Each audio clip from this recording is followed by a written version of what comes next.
Yeah, Mary and Preston, this is an issue that came up in the summer of 2020 and is again this week with a fresh round of protests and violent activity. And while it was largely confined to one downtown city block, there is already a trail of damage.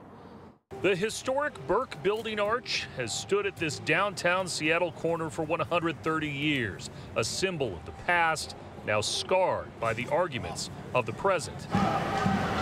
And 2 nights of protests over federal immigration policy, tagged by vandals as others clashed with police nearby.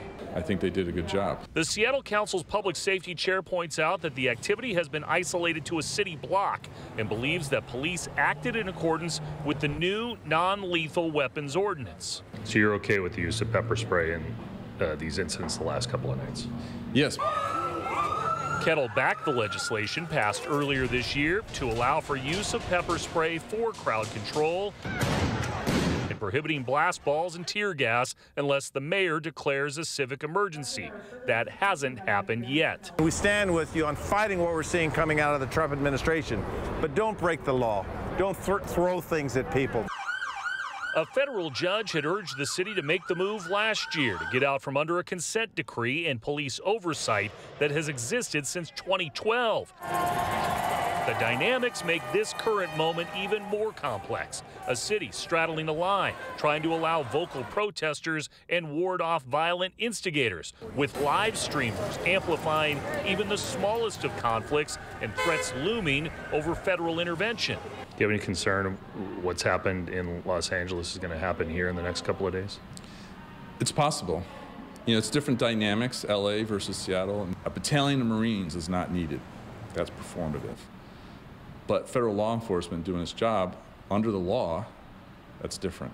Yet memories of the recent past and police use of force are still as fresh as the paint that now mars one of Seattle's oldest spans. Seattle police are not saying whether the pepper spray was deployed last night or on Tuesday, but keep in mind witnesses say that they saw the activists throwing things at the police officers and assaulting those police officers. Despite it all, the police chief here in Seattle, Sean Barnes, declined to make himself available for an interview.